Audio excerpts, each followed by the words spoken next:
Hi, everyone. We're just going to wait a little bit until more people join. It looks like participants keep joining. And nice to watch the number keep going up. Neat.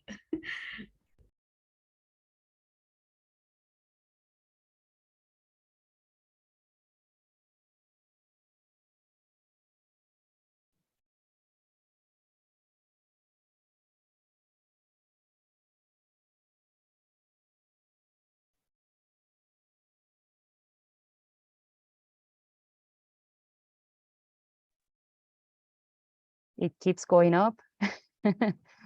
Should we start? A riveting Friday night for Eris conversation.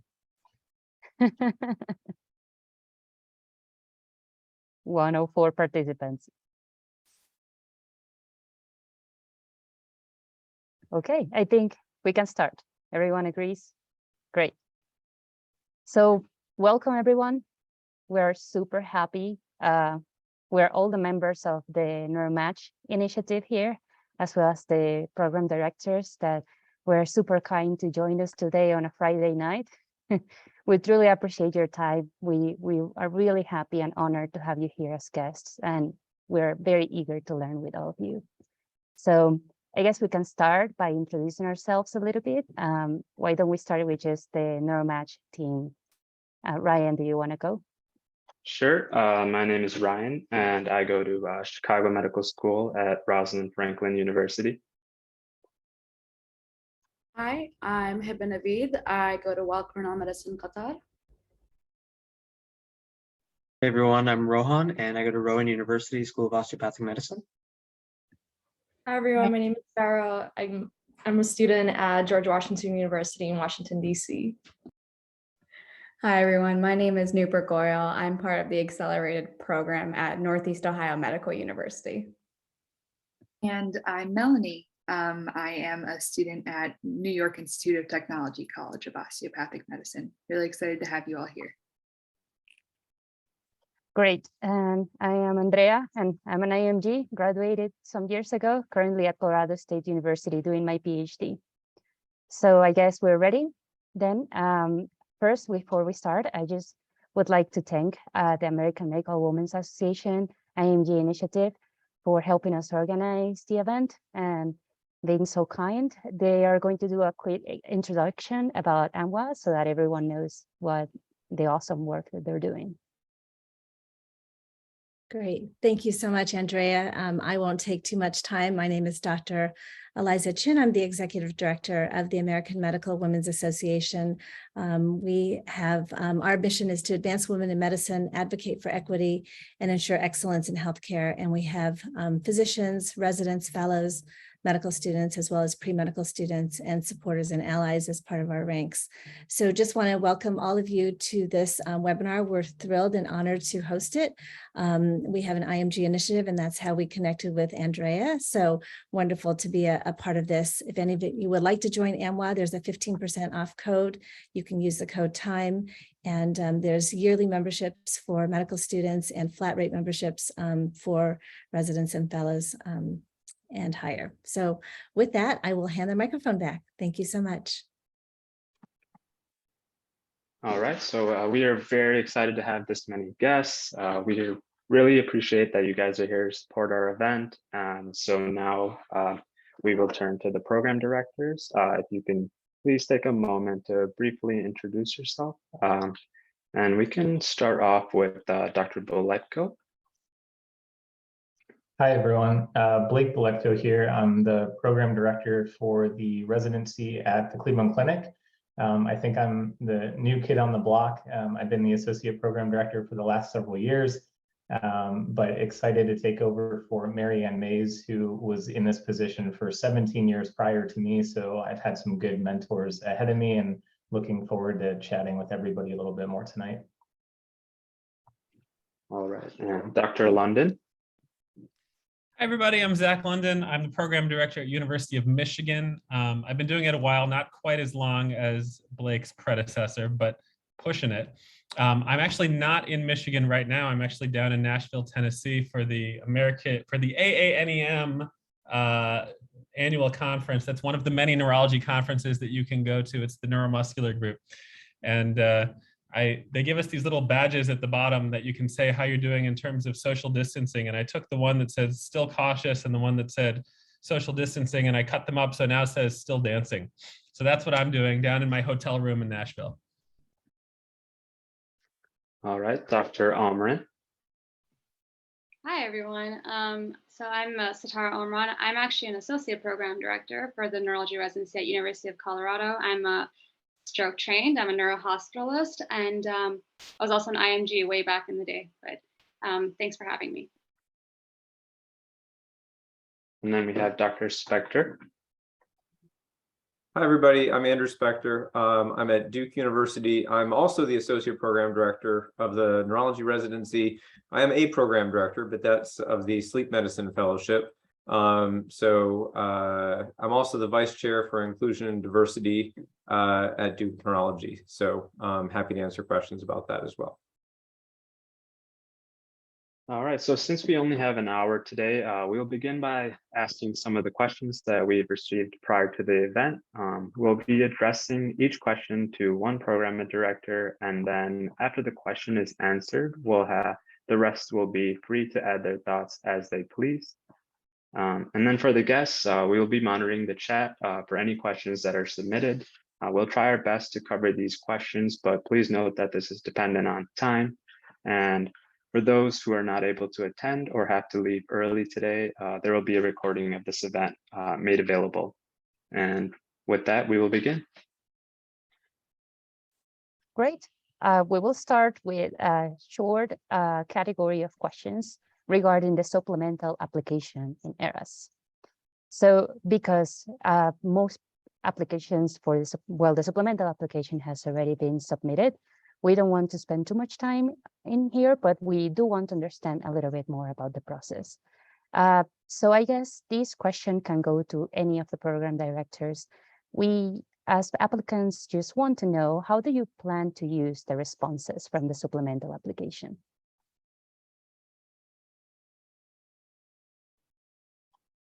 It's a good question. I guess I can kick us off. I think we're all learning this together. This is a brand new process. And so I think I want to make that clear first and foremost, is that we're all learning this together. So exactly how we're going to use this will probably differ as the years go on and we really see kind of what information we're getting out of the supplemental information. I hope that it's still beneficial for the candidates to be able to allow a little bit of notification. I know that there's several parts of this, so I won't spend a lot of time on commenting on all of them. But I know that signaling has been a hot topic for some time now. And so I hope that it'll give you all some opportunity to maybe show some early pre-interview interest in some programs that may otherwise, if you're geographically not located by that program, or you can't make a very common connection to that program, it's not your home institution, that it gives you some idea of, hey, I saw something online, I saw something that I liked about this program. I want to let you know that there's a reason why you stick out to me. How that will be used, I think many of us are still taking a very holistic approach to looking at applications. So I'm not quite sure as to how impactful it will all be, but I think if you're trying to have and show some interest early on in a program for whatever reason that is, it'll certainly get our attention. I'll add the extra questions that they added, the free response ones.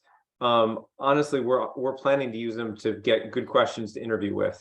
We see something in there, we'll talk about it, but having never seen them before, we aren't planning to factor that into who we use, how we choose to interview people. So I know that you spend a lot of time working on them, and if that's disappointing for you to hear that we're not planning on over analyzing them for your interview, it's just because we've never seen them. We don't really know what to do. The signals, separate from the free response part, but the signals will probably wind up being a tiebreaker. There's a lot of you who are highly qualified, and when it comes down to it, we can't always tell which one, and we got to use some tiebreaker. And if somebody has sent us a signal, that would be a tiebreaker for us. That would probably be, but it's not going to take someone we otherwise wouldn't have interviewed and somehow push them into the interview category. I mean, if I can be granular about ours, I don't want to open the hood too much, but we have a fairly complex algorithm for deciding how to invite people that involves a holistic review where we have essentially a scoring system. And we have used, for a small number of those points, historically, some kind of indication that somebody might have a particular preference for our institution. So I think this is going to replace those points, those small number of points that I expect we will, if we get some signals, we'll be like, oh, okay, that's somebody, and it's going to end up being basically a tiebreaker, as Andrew was saying, probably, because it's not a large percentage of our scoring system. Yeah, I would have to agree with everyone else, but also keep in mind that these are before you even come in to interview with us. And so it's possible you may signal somewhere, go and interview there, and then not necessarily feel like you connect with the team there. And likewise, you may not signal a place and interview there and think, wow, I really like this place. And so I think that that's also something for us to keep in mind, and for applicants to also keep in mind that our opinions change. You kind of are giving a little bit of like your first impression when you give the signal, but there's a lot more to an interview. There's a lot more to a place than just what you read online. Thank you so much. I think you already answered the next question. It was about the signaling. Like, what would happen if an applicant didn't have the opportunity to signal your program? But I guess it depends, because on the different ways that each program has to rank, I guess, or score each applicant. Yeah. All right, Great. and then we can move on to the more general part of the application. Yes. And then, so this first question will be addressed to Dr. Bolecko, and it can, of course, be answered by everyone else afterwards, but I'm going to start off with this. Could you tell us more about advanced versus categorical positions and how we should approach applying to them? Yeah, that's a great question. And I apologize, I don't know if any of the other PDs on know how many programs out there still are non-categorical. Obviously, we are. We're advanced. It's about a third. Yeah. So I guess when you're applying to both, obviously it's a different process in the sense that, and maybe, I don't know, Andrew, if you want to comment on this, since you're, on the other side. Obviously categorical, whenever you come into these programs, different programs will interview a little bit differently and give you a feel for what their medicine program is like. So just remember, from a categorical standpoint, they might do things differently. You may hear from some of the medicine, folks or the chiefs here and there as far as what that year might look like. Every program probably does that part a little bit different if they're categorical, but obviously you're interviewing there. You're not doing separate interviews from, an internal medicine or a prelim year, and then also an advanced program, which I know a lot of advanced programs, especially whenever I was going through, try to make it as easy as possible, especially if you're trying to do your prelim program at that same institution. But Andrew, maybe you'd be the better person to comment on the advanced side, since I think categorical is fairly straightforward. Yeah, so I think what you're saying is right, because we do try to make it easy. You don't actually have to interview with our medicine program. It's a guaranteed spot. So although they are technically separate matches, and it is an intern year, and you have a different program director than you'd have during our program for the 3 years, we certainly work together. They accept our rank list as their own, so you guarantee that spot. But the reason we haven't switched over to categorical is for the flexibility. And basically, there are still people out there who, for whatever reason, want to spend, say, an extra year where they are before moving. We had that happen a couple of years ago, where somebody stuck around his med school because his wife was finishing law school and they wanted to sync up. And, that's fine, gives you an extra option. And then you come for 3 years instead of 4. And so we leave it as an advanced program for that purpose, but we do try to make it easy and not make you interview separately.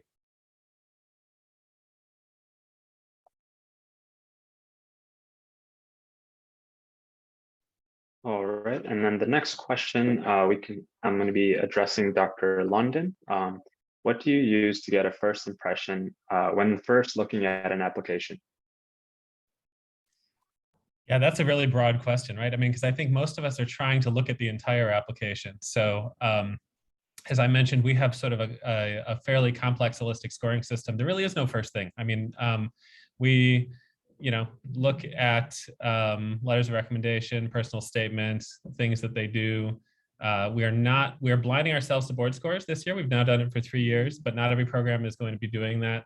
I know, one of the questions that came up are how important are step 2 CK scores and that kind of thing. And so I can speak for our program that it's not important to us for whether or not you get an interview, but I can't say that's going to be the same for every program. When I'm sort of asked like, well, what is it that we're most looking for? I mean, the most important thing to me is sort of enthusiasm about neurology. And that comes out in a lot of different ways. That's not something that is obviously always right there front and center on page 1. It's not always in the first sentence of the personal statement. Sometimes we find it in a letter of recommendation. Sometimes we find it based on like leadership roles that they've had that, show that this is somebody that has, that really gets energized by clinical medicine or some other facet of neurology. And those are sort of the main things that we're looking for.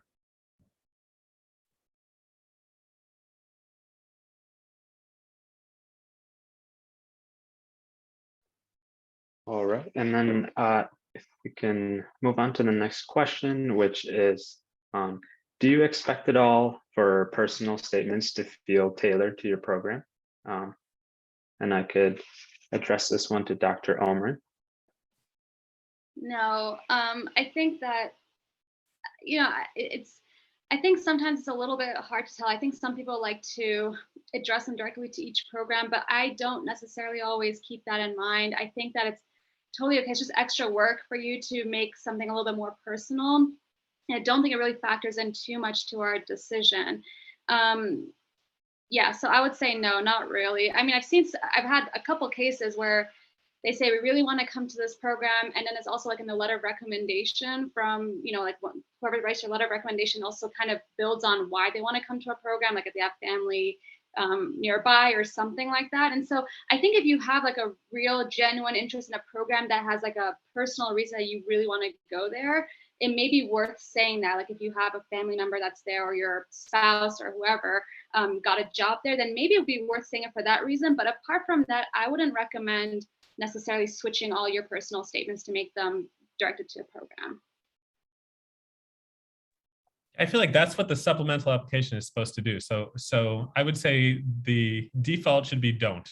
And I actually find it like a little disingenuous when I get personal statements that say like, I want to be at the University of Michigan because it's such a great program. I was like, well, you clearly just copied and pasted like the name of a different program in all of them. So like, if there really is something that is unique, yes, but I think that's what the supplemental is for. So I'm not expecting to see personalized personal statements this year. 100% agree. Unless it's very, very specific and you really have a detailed explanation, much better not to do it. It's disingenuous and it doesn't fool anyone. Yeah, I'll echo what everybody else has said. Completely agree. Unless you feel like it's the real why to your signal, then maybe you can include it in there. But other than that, no need. All right, thank you. Dr. Spector, what qualities are you looking for, or what is your approach when you're reviewing an applicant's experiences section? So our experience section, when we look at it, and we use the same thing, and Zach was mentioning this about having a score sheet and an algorithm, and we do the same for holistic purposes. And the section dedicated to sort of experiences, there are 2 ways. There's leadership experience, and we specifically look at sort of extensive leadership and sort of something longitudinal. You've really dedicated time to something that shows commitment and follow through and those types of qualities. And then we're also looking at sort of broader life experiences categories. So people who've overcome hardships in their lives, people who've been in the military, people who have had jobs or other careers. We like to give credit to people who've done, we give credit to what you've done, right? We don't penalize what you haven't done. We like to look at what you have done and credit that. So we have 2 ways of doing that, either through leadership or through other life experiences.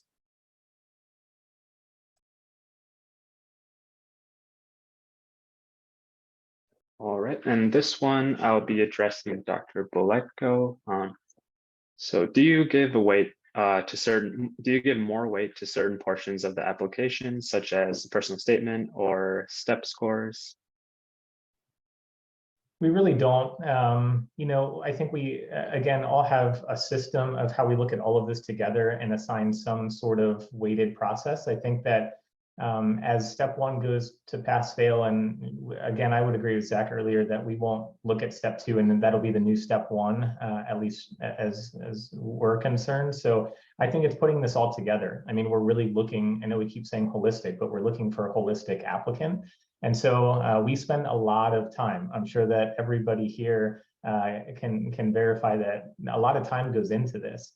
It's not just looking at one or the other. I don't just say, I'm going to look at the letters and I'm never going to read the personal statement until we interview. I'm not going to do one or the other. So we spend a lot of time trying to get to know you all. And then I think it's trying to figure out, one, you know, we're impressed by a lot of the applications that we get. So I think it's trying to figure out, does this person seem like they would be a good fit for who we are? And is this someone that we want to get to know more? So I think trying to get the personality of the applicant to come out really takes a lot of time to go through. And so I think it's just the holistic approach. And I wouldn't say that I only pick out 3 or 4 sections, and that's what you should focus on.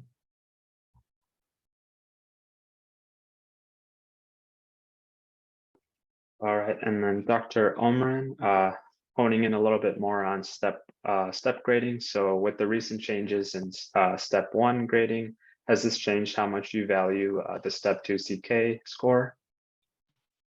Not really. I think we're valuing the same thing, but kind of just like everyone else has been saying, we do take a holistic approach as well. And we really do value other things like research, I think is important, life experiences, letters of recommendation. So no, I don't think we really changed so much how we look at the metrics, but it's more about like everything else and kind of putting the whole picture together. I would say, you know, there still is a strong incentive for programs to graduate people that pass the board exam. That is something that is used as a metric by the ACGME for our program. So program directors do want to make sure that people are at least good enough test takers that they'll eventually get there. And of course, that's our job, right? Is to help you get to the point where you can pass the examination. I would say for our program, we don't look at numbers, but if somebody's had problems passing it, that's sort of a little bit, at least of a pink flag, because that means that at least 4 years down the line, they might be having trouble with that test that they're still going to make you take.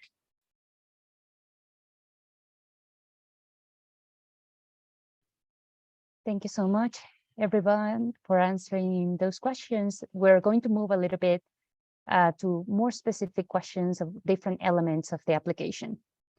And this one goes to Dr. London. Is it necessary to have a letter of recommendation from a neurologist? I think the answer is that if somebody doesn't have a letter of recommendation from a neurologist, it at least makes me wonder. Either did they not have a neurology experience during medical school, or did they, you know, not have a good neurology experience during medical school? So, you know, I saw one of the other questions that showed up in the chat was like, do I need to have 3 neuro letters? Do I need to have 2 neuro letters? In general, I think I like to see 1 or more. It doesn't have to be more. I don't, but the most important thing is to have letters from people who know you well and can say that you're going to succeed clinically. But I think it's at least head scratching. Like if somebody doesn't have a letter from any neurologist, I wonder, like, did they have enough exposure to actually know that this is what they want to go into? And then I'm looking for that elsewhere in the application.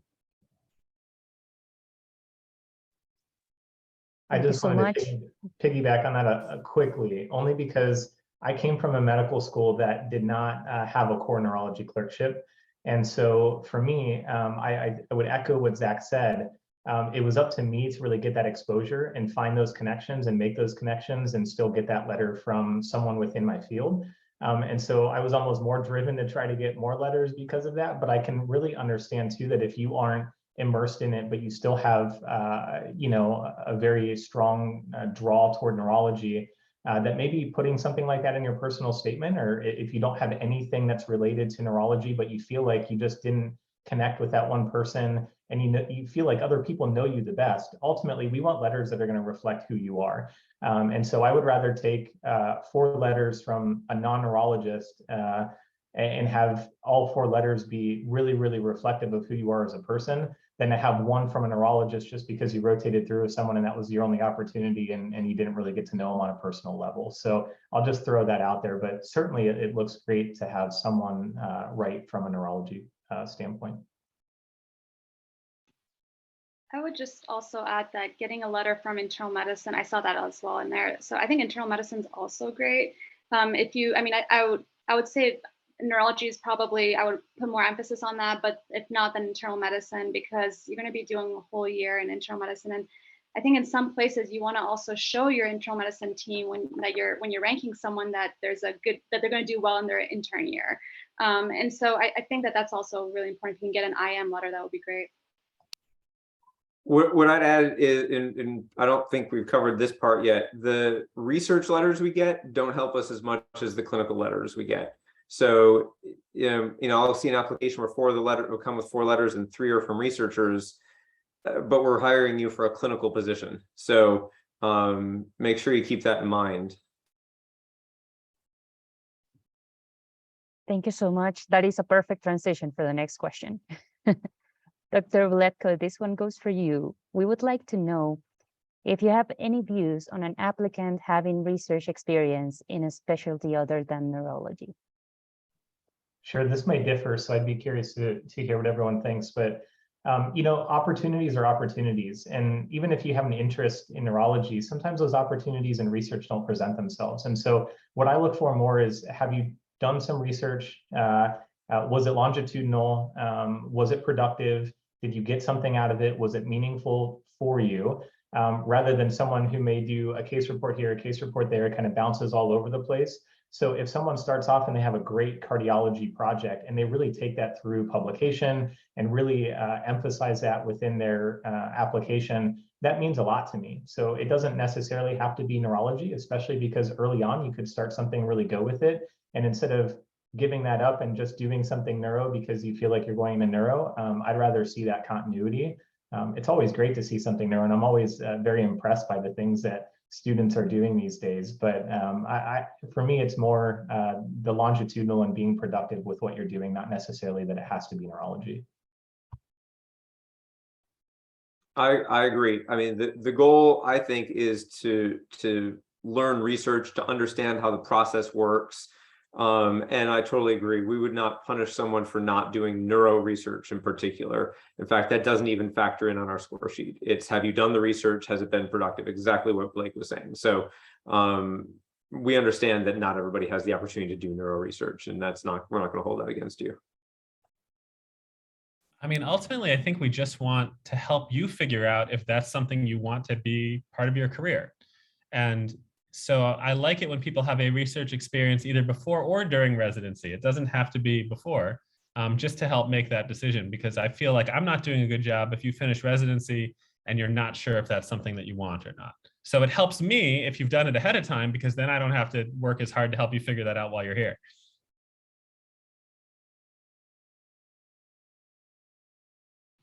Yeah, I was also going to add that some of us also want to go into, sorry, that's my kid in the background. I was just going to say that some of us also want to go into like another field first before wanting to do neurology, and then we decide to change our minds. And so I think that's also something to keep in mind. I did most of my research in med school and psychiatry because that's what I want to do. And so I think any kind of research is helpful. It doesn't need to be in neurology, and it's okay if you change your mind. I think any research is better than not doing much research. Thank you so much. Now, the next question is for Dr. London. And we would like to know, how important is it to have the application complete by the time programs can start looking at applications? So I would say the stuff that you have control over should be complete by Wednesday.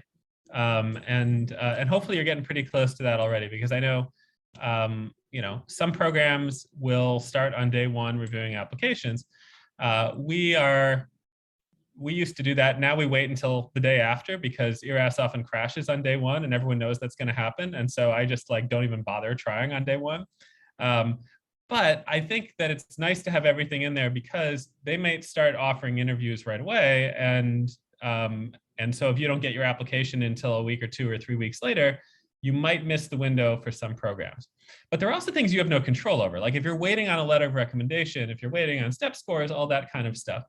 And I would say my experience is that, you can filter ERAS applications by how many letters of recommendation are in. And I know some programs that want to have at least 2 before they'll even look at an application.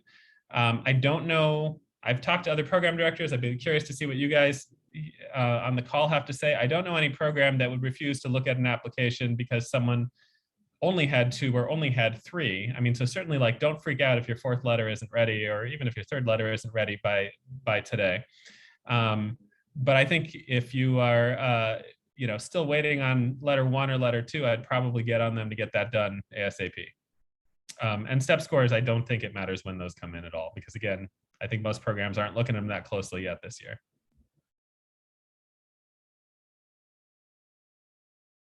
Zach, I completely agree. Same thing.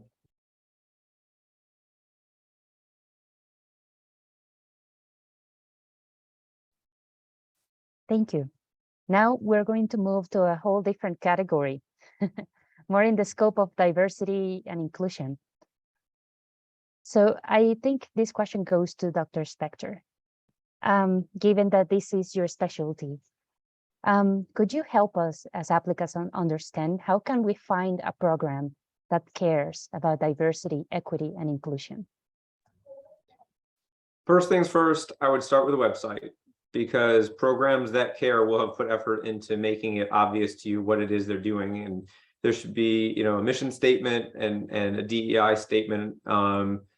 And I think there should be more than that, but there should be at least a minimum of that that's visible to you as an applicant as you're reviewing programs. And then, feel free to reach out. A lot of places will be able to tell you who their director of diversity and inclusion is. So you can ask, or if they tell you in advance, feel free. Those of us in this position are always happy to talk to candidates about this stuff. So you can reach out. But when you do get an interview, my big piece of advice is ask people who aren't in charge of diversity and inclusion, because if it's a cultural thing in that program, then other people besides the one person in charge should know what it is. That's how you know it's part of their culture.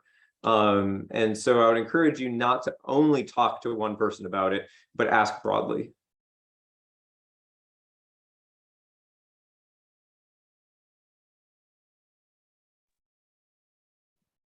Thank you. I think you gave everyone very good ideas. I have now more questions, but these are more focused on IMGs and other non-traditional applicants. So I guess this question will go for everybody. We just want to understand and get different perspectives. So IMGs and DOs have concerns about their applications not being as valued as USMDs. How, as a program, do you evaluate these applicants in an inclusive way? Are there application elements that are more important to you, for example, US clinical experience or research? I can speak as someone who's been on both sides of this.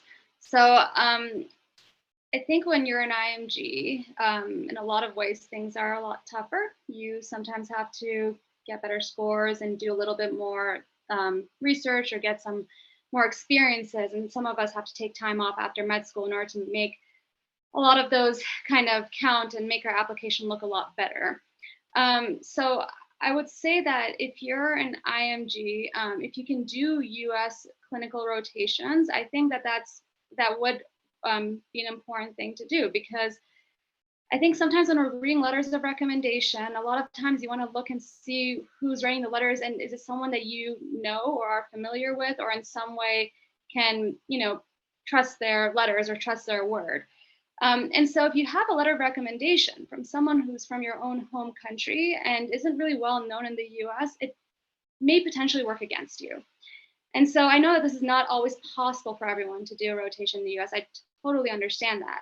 But if you have the ability to, even if it's an observership, but preferably if it's some kind of sub-internship or some kind of a clerkship rotation, then I think getting a letter from someone like that would hold a lot of value. And similarly, if you have the opportunity to do research, I would also advise doing research in the US because of the same idea that, someone who has more of name recognition in the US and is maybe more nationally known here. And also like the chances of publication are also probably a little bit higher. And so I would say from all those ends, if you're trying to get into residency in the US as an IMG, I think doing rotations in the US, getting some research under your belt will make your application more robust and will be something that we definitely take into consideration. I think when you take time off as an IMG, what's really important is what do you do in your time off? So are you doing research during that time off, or are you doing any kind of rotations? Are you even working as an intern back in your own home country? I think as long as you're doing clinical work or doing research work during that time between med school and when you're applying, then that looks great on your application. Now, if you didn't do anything in that time off, in those years off, then that may look a little bit different. So that's kind of my thought as being on both sides of this. Yeah, it is definitely tougher, but I will give you something that might be at least a little reassuring is, I don't know, there's probably 140, 150 neurology programs.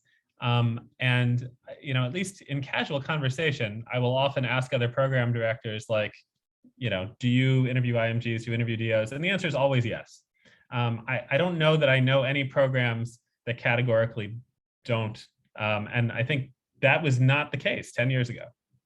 So I think actually people are starting to recognize, speaking about IMGs, I think people are starting to recognize that that is a type of diversity, right? I mean, it is not a type of diversity that has historically been celebrated in US residency programs, but 14% of the US population are immigrants, and I think that's something that adds a lot to the diversity of our programs and our departments. I think people are starting to realize that in ways that they didn't used to do.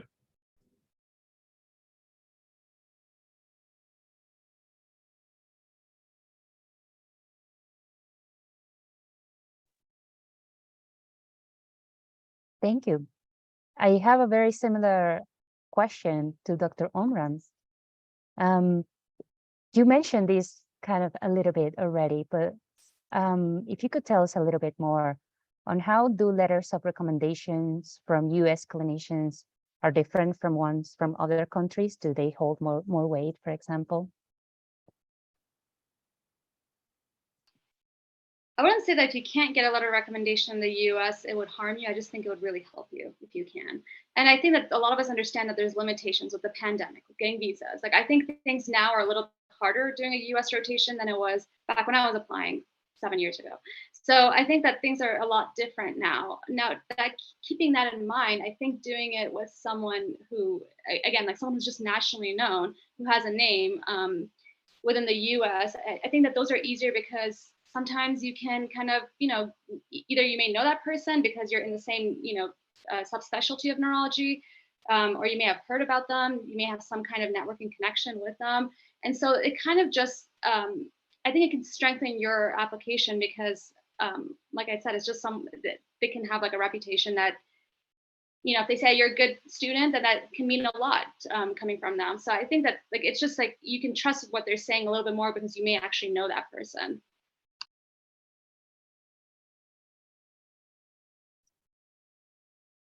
Thank you. Also, somewhat related more to IMGs, many applicants were asking this question, and I think it's because sometimes programs have filters regarding this, and it's regarding the year of graduation. Many people were wondering, how will their year of graduation impact their chances of receiving interviews? And this can be for everybody.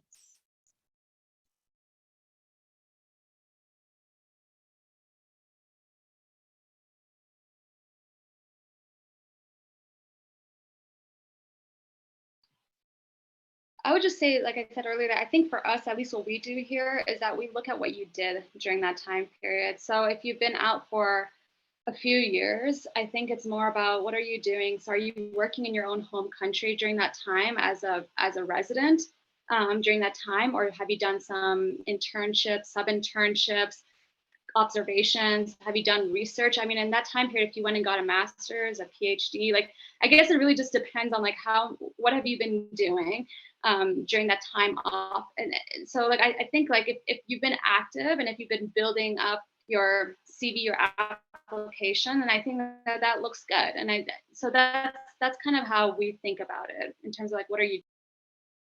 I can comment on that also because I know it's a common question that we get asked, and it's a good one. So we take a similar approach. I think too, programs know themselves, and they know their strengths, and they know what type of candidates they're looking for. And so for some programs, that are very clinically heavy. So for instance, we typically prefer that someone is within about 5 years from graduation. But to the point that was made previously, if there's been clinical experiences in that gap, then there's always exceptions to that. If someone is doing their PhD, but also doing some clinical work on the side, or still getting clinical exposure and experiences, what we figured out through experience is that we are very clinically heavy. And so if someone has gone more than 5 years or so and has had no clinical experiences, we have had some people come into our program and really struggle with the heavy clinical workload. And so that's why we have something listed, and it's on our website, and it'll probably differ from program to program. But that is one of the things that we look at, is how long and what have you done with that time. So I can't echo what was just said enough. I think it was perfectly stated. And I guess, it's also another factor is what were you doing before that gap, right? I mean, because I think some people, IMGs will finish medical school and then apply and not get in, and then apply again. And, they're kind of going through that process, and it takes a few years, and maybe they're like, I'll do a PhD in the US. And then this time kind of keeps going on, and their last real clinical experience was medical school. Other people graduate, do a residency in their home country, and then come to the US, and and they're farther out from it, but they had sort of a richer clinical experience beforehand. And that's something that I think sometimes having had that experience is it's easier to jump back into it because you've been there before.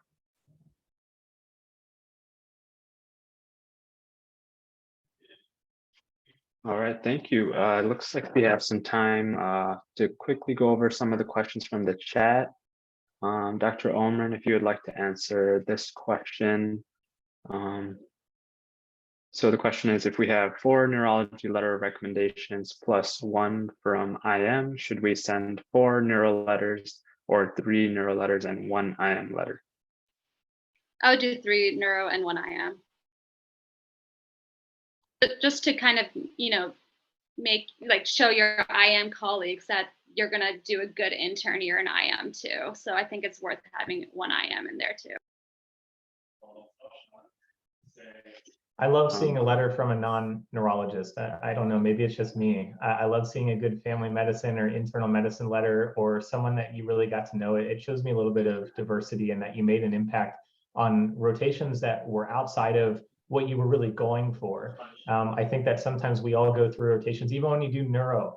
I'm a vascular neurologist. I didn't say at the beginning. So, I very much look up to the Zachs of the world, because neuromuscular and peripheral neurology is not always my thing. So you'll go through rotations that you don't necessarily love, but what do you put into that rotation, and can you value it still? I think it's really important. And so if you can go through and get a great letter from someone that's not neuro-based, I always love seeing that.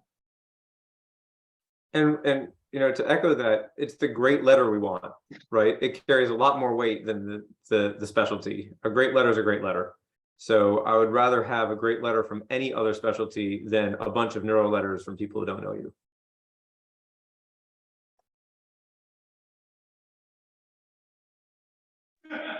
Now we have one that can be addressed to Dr. Boletko. What do you recommend applicants do between interview season and intern year? I love this question. I saw and I was like, that has to be a live question, because I think too, maybe all 4 of us can comment on a couple of different things. Your last year of medical school is supposed to be fun and exciting and great. And I think it is.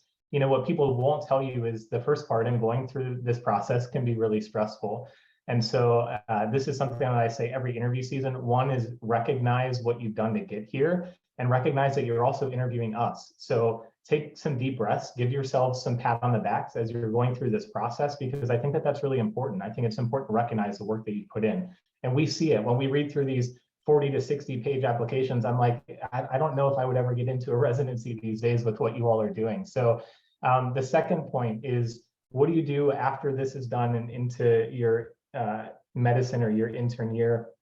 have fun, be you, do the things that you love to do outside of medicine, whether that's traveling, whether that's reading, whether that's cooking, whatever those hobbies that you list are, make that more of a priority, then than ever. Do something that you've always wanted to do. So I think if you build a good routine going into residency, it will allow you to continue the importance of what you'd like to do outside of medicine, and it'll allow you to build that into your schedule as you start. I think if you get too much into the swing of, I need to read, Harrison's, or I need to read a neuro book before I get started, you're going to get that. That's, again, Zach said this earlier, that's our job during residency. So we don't expect you to know everything coming in here. So build yourself a good routine, take some breaks, give yourselves a pat on the back, and enjoy life. That would be my recommendation.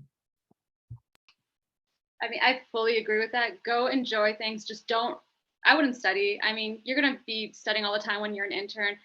The next 4 to 6 years of your life are going to be really intense. And then after that, you're going to be attending, and it's going to be really intense in a different way. And so this is probably the last time you're ever going to have a summer off.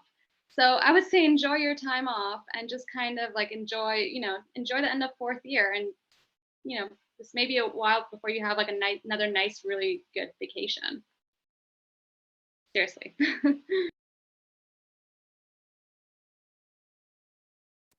All right. Next question we can ask is, how important are interviews in the ranking process compared to personal statements, letter of recommendations?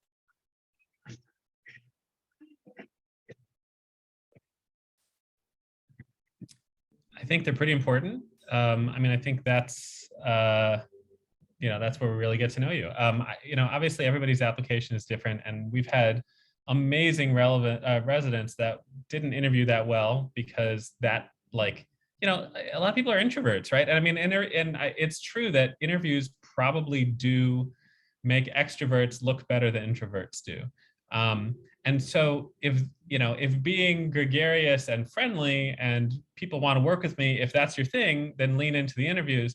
But I wouldn't say that that trumps all of the other things about your application, because I think anyone who's been doing this for a while recognizes that a lot of neurologists, that's not their forte, and that's okay. As long as you don't come off as having a pathological personality disorder or somebody who is inappropriate or racist or things like that. I mean, there's certainly red flags that come up on interviews, but you don't have to be the most loud and jocular and everybody wants to have a beer with you kind of person, because I think that is not what most neurologists are, and that's not what most neurologists are looking for.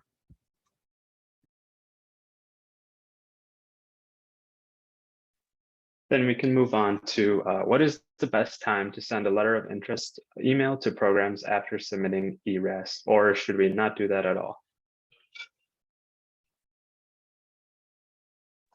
So this question came up a lot, actually, and I've been kind of typing answers to this one that kept popping up. We have signals now.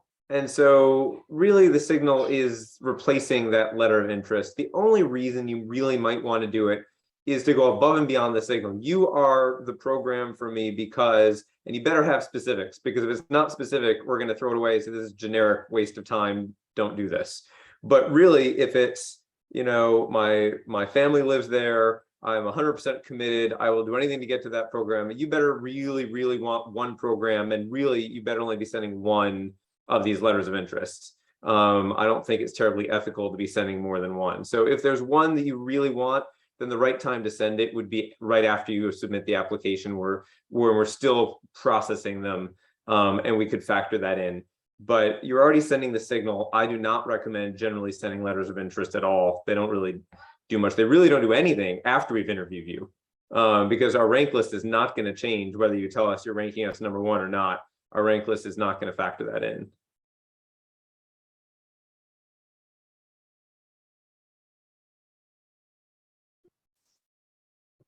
Now we have one. Do you recommend mentioning fellowship interests in the personal statement? I think it can work for or against you. I think sometimes if I see an applicant And on the application day, all they're talking about is like, I want to do interventional neuroradiology. You know, like I just want to go down this path. And this is all I want to do. Then it makes me a little worried about how they're going to do when they rotate in the EMU or, you know, on some other service that's not as critical care as that. And so, you know, I think it may be helpful to, if you want, you can mention it. I just wouldn't make your whole personal statement about how you want to do that, because again, like that can sometimes come off as a little bit of a red flag that you may just not be interested in anything else in neurology except that subspecialty. But you can say, you know, these are things that I'm interested in, and it shows us that you're thinking ahead, that you have goals. But I agree, you're not, don't make the personal statement about a fellowship that you're not actually applying for. You're applying for a residency, so you know, keep that in mind. But it is okay to mention fellowship interest. I have no problem with it as a part of, you know, small part of your essay. Yeah. Agree completely. Stay open-minded too, that may change. I wanted to be an outpatient community small town general neurologist, and I kind of became the opposite. So things will change. And I completely agree. It's our job to try to train you into the best general, well-rounded neurologist that we can. So if you come in pigeonholing yourself into only one part, then it makes it a little bit more difficult. Thank you so much, everyone, for answering all those questions. We have answered, I think, a massive amount of questions. We were not expecting so many questions to be answered. We just wanted to ask you all if you could just give us a 30-second elevator pitch of your program and like last second advice for all the applicants.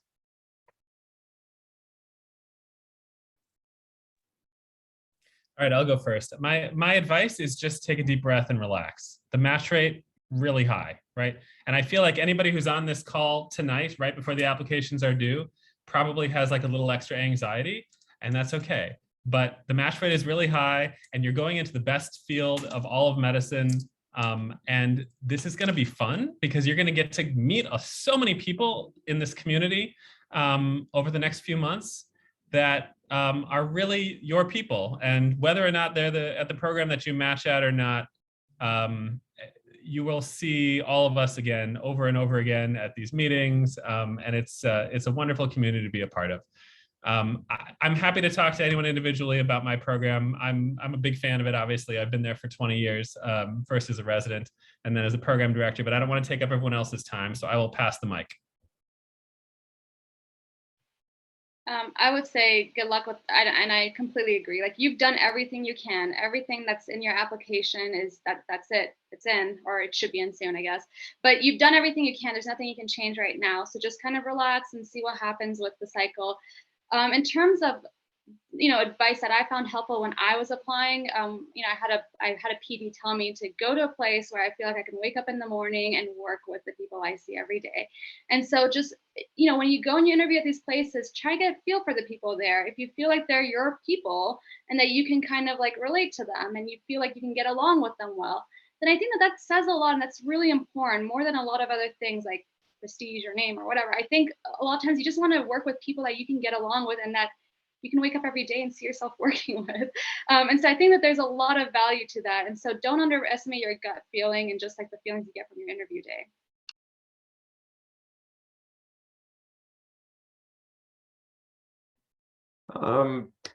I like that. I like that it's a gut feeling. It really is. A lot of programs across the country are going to offer very similar academics, and it's very hard to say, oh, well, I want to do 6 months of inpatient versus 8 months of inpatient, or like, it's really not going to be a good strategy to try to parse out those level of details, because when you get to the program, those things can even change. But from the time you match to the time you get there, we may change the curriculum on you, you know? So that's not what you're looking for. Who do you want to work with is the answer, right? Where do you want to live? Who do you want to be with? Do you get good vibes from the people? Do you feel comfortable with those people? That's what you're looking for. You're going to get good training at any program. I mean, there are standards of training across the country we all live up to. I mean, that's the accreditation process. So find a place where you're going to be happy. Yeah, it makes me happy to be a neurologist listening to all my fellow PDs say the exact same thing that I would have said. And so it's the same thing. I mean, this is a small community. We're all like-minded people. We're all going to see each other at conferences. So at the end of the day, we want you to be happy. That's why we're here. That's why we're spending this time. We want you to be happy. We want you to get to a program that you're going to be happy in. And that's going to be different for a lot of people. And that's perfectly fine. And that's how it's designed. So I think I gave my piece of advice about what to do at the end of your last year, a little premature maybe, but I would reiterate that don't lose sight of who you are as a person, and make sure that when you start residency, that you build that into your schedule. It's a lot easier to start off residency building in some of those things than to try to realize that, why am I missing out on X, Y, and Z? And why do I not feel like myself? And then try to put those back in during stressful times. So work your schedule and work your routine around the things that you love to do, and stay true to yourself. And the same is true during interviews. Stay true to yourself. Don't try to be someone that you aren't. We can usually tell. Someone asked a good question about, can we tell in virtual interviews? And I think we've all been doing this long enough to where, yes, we can tell. So just be you, have fun with the process. And I'm very fortunate to just be able to be here and hear all the other advice from my colleagues. It's a great experience. We just can't tell how tall you are. That's the only thing that I feel like I meet someone in person. Everything else I feel like it's just as good for. That's so true. That's a very good point.